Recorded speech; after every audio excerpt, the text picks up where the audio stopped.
অধিকার কেড়ে নিয়েছে। ও দেখা ও লিখিত, পায়ে বেড়ি, হাতে হ্যান্ডকাপ আর দুই টুটে তারা তালা ঝুলিয়ে দিয়েছিল। একটা ভয়ের সংস্কৃতি তারা চালু করেছিল।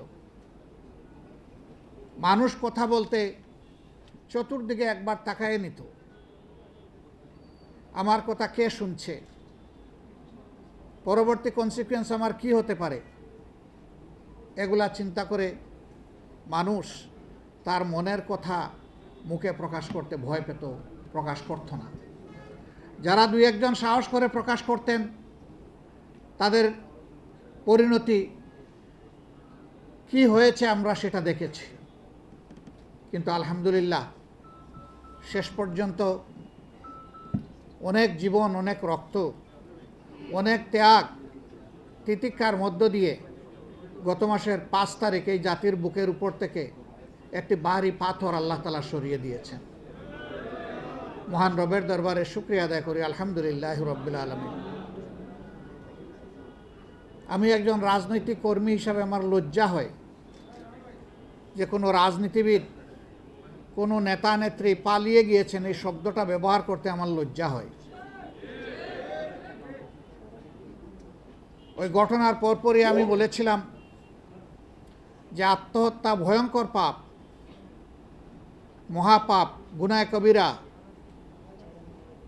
একদিক থেকে এটার একটা গুরুত্ব অবশ্যই আছে, নেতিবাচক গুরুত্ব, কিন্তু আমার কাছে যেন মনে হয় যে যারা জনগণের খেদমত করার দায়িত্ব এসে জনগণের মালিক বনে গিয়েছিলেন, তারা যখন মিথ্যা মালিকানা ছেড়ে কে কোন দিকে পালাবেন, সেই পালিয়ে যাওয়াটা এর চাইতেও আমার কাছে মনে হয়েছে ভয়ঙ্কর রাজনৈতিক দৃষ্টিকোণ থেকে। কেন তারা পালালেন? পালাতে হলো কেন? তারা জানেন তারা কি পরিমাণ অপকর্ম করেছেন, মানুষের উপর জুলুম করেছেন, মানুষের হক নষ্ট করেছেন, সম্পদ লুণ্ঠন করেছেন, দেশের বাইরে টাকা পাচার করেছেন, অন্যায় অত্যাচার করেছেন। তাদের হাতে অত্যাচারিত হয়নি এমন একজন মানুষও বাংলাদেশে খুঁজে পাওয়া যাবে না। এমনকি তারা তাদের উপরে অত্যাচার করেছে। তাদের ইনফাইটে 450 মতো তাদের সহকর্মী তাদের হাতে মারা গিয়েছে। এরা কত ভয়ঙ্কর!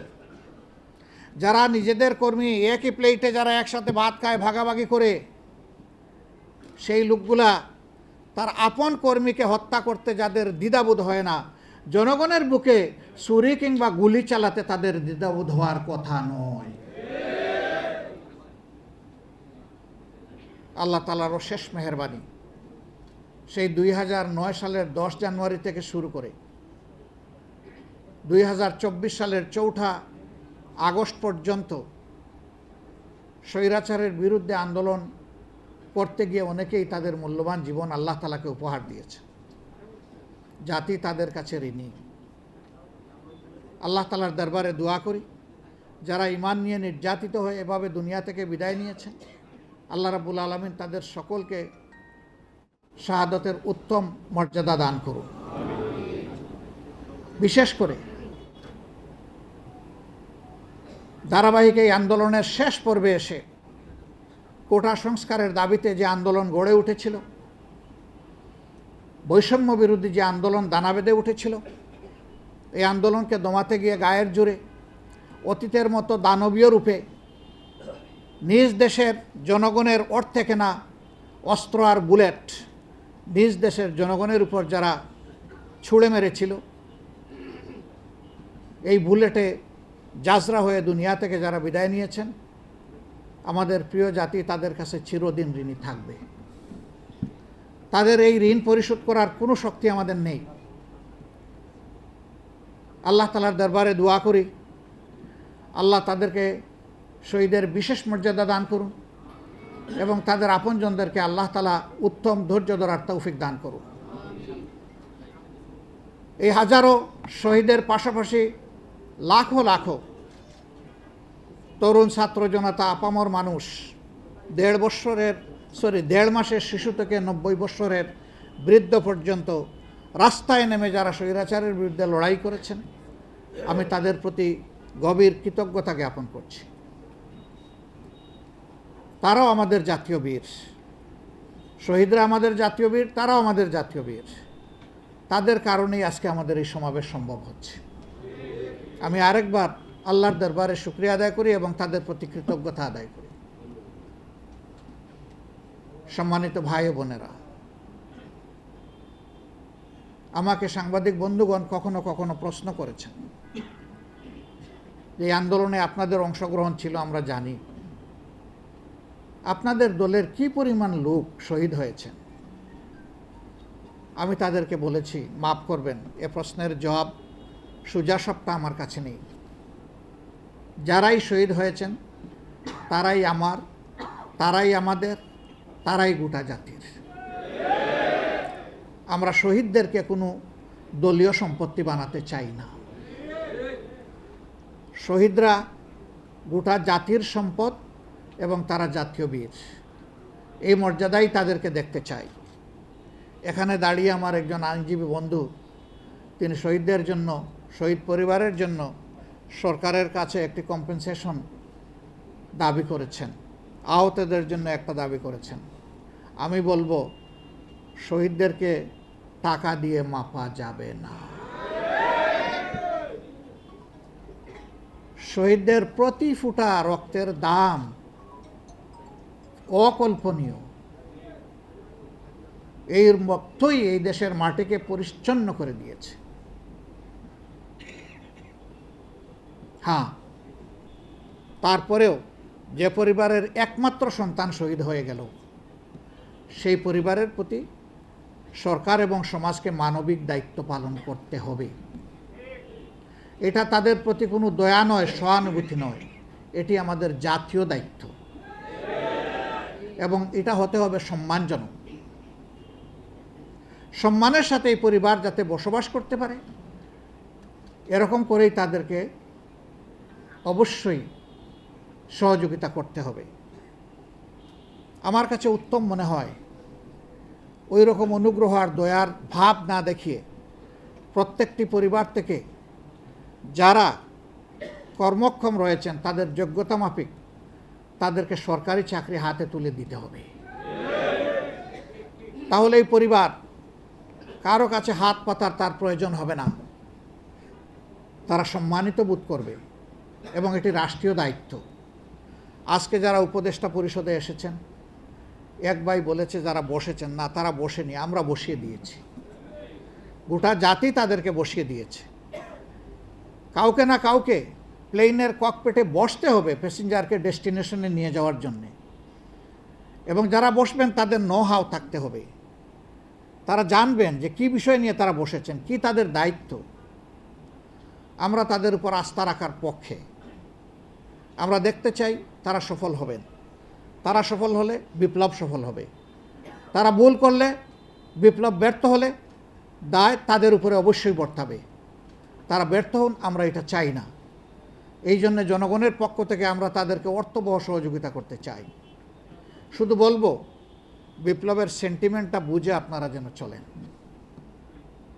জনগণ এই বিপ্লবের যে চেতনা অন্তরে ধারণ করেছে, এটা যেন কখনো আপনারা ভুলে না যান।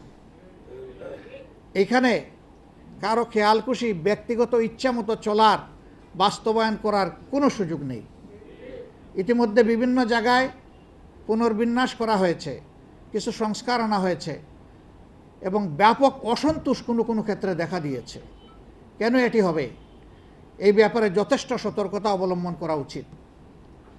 যারা সরাসরি জুলুমের সাথে জড়িত ছিল এবং স্বৈরাচারের দূষর হিসাবে যারা পাশে থেকে সহযোগিতা করেছে, তাদের কোনো নৈতিক অধিকার নেই রাষ্ট্রীয় কোনো গুরুত্বপূর্ণ জায়গায় থেকে এই জাতিকে সেবা করার।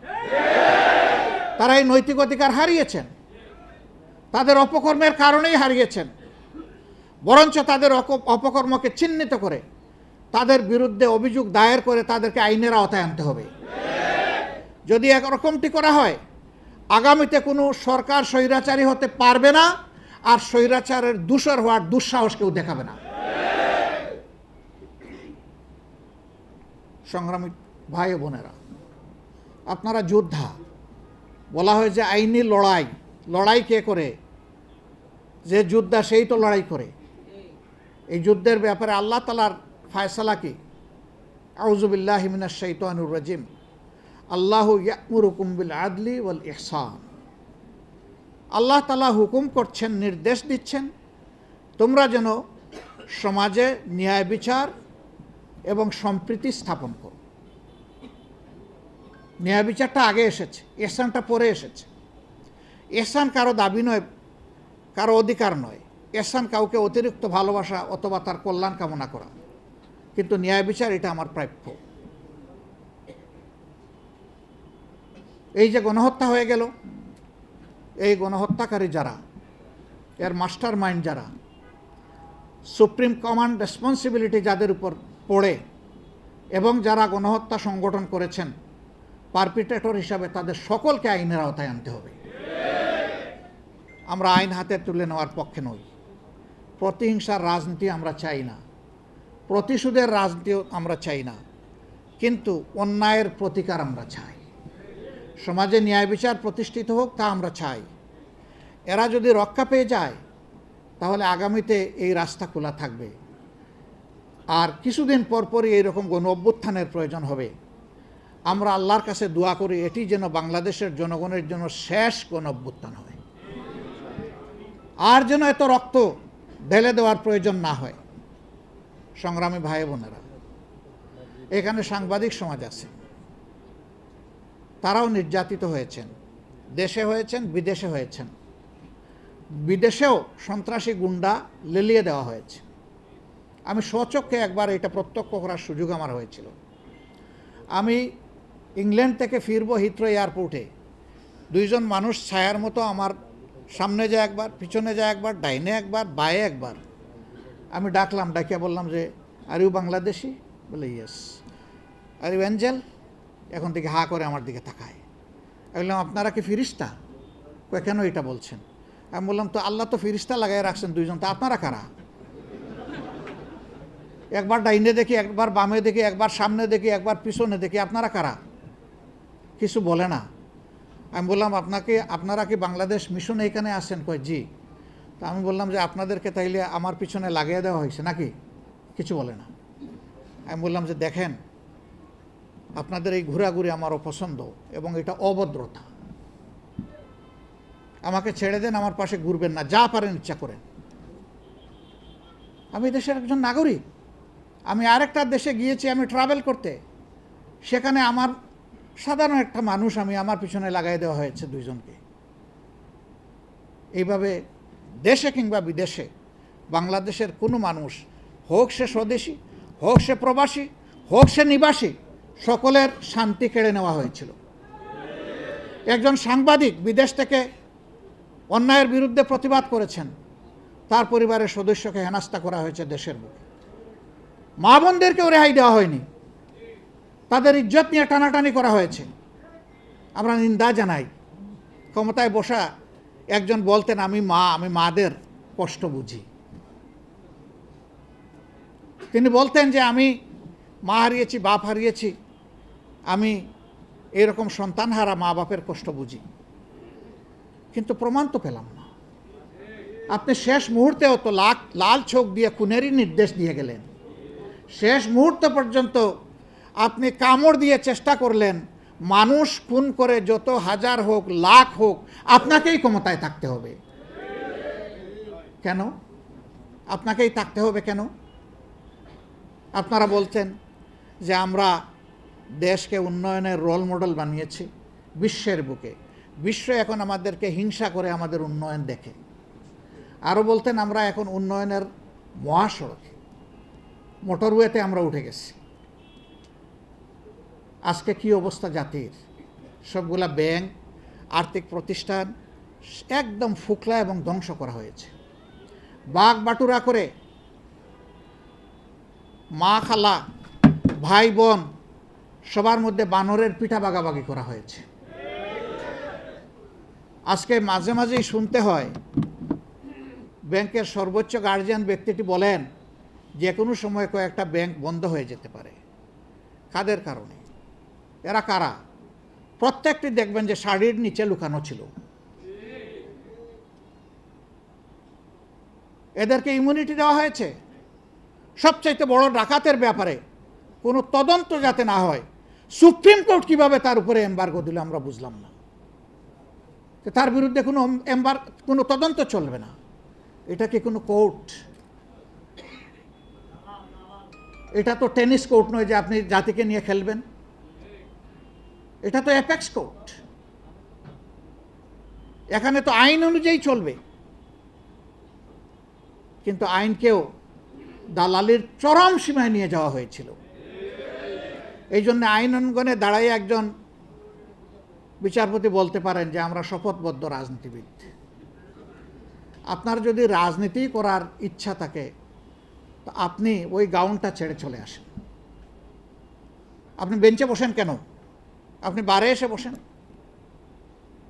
বারে থেকে আপনি রাজনীতি করলে আপনাকে কেউ নিষেধ করবে না, কিন্তু যতক্ষণ পর্যন্ত আপনি বেঞ্চে বসে থাকবেন আপনি কথা বলার কোনো অধিকার রাখেন না। এর বিরুদ্ধে আইনজীবীরা যারা প্রতিবাদ করেছিল মামলা তাদের বিরুদ্ধে হয়েছে। যেখানে এই বিচারপতির 1 সেকেন্ড এই কথা বলার পরে তার আসনে বসার নৈতিক এবং আইনগত বৈধতা তিনি হারিয়েছেন, তার চলে যাওয়া উচিত ছিল। তাকে প্রোটেকশন দেওয়া হয়েছে, আর প্রতিবাদ যারা করেছেন অন্যায়ের তাদের বিরুদ্ধে মামলা দায়ের করা হয়েছে। সবসময় আমরা শুনতাম বিচার বিভাগ স্বাধীন, আমরা শুনতাম কেউ আইনের ঊর্ধ্বে নয়, আইন সবার জন্য সমান। এখন একটু সমান হবে ইনশাআল্লাহ। আইনটা কেমন সমান তখন তো বুঝেন নাই, এখন যার যার প্রাপ্য ন্যায় অনুযায়ী আপনাদের বোঝা উচিত আমরা মনে করি।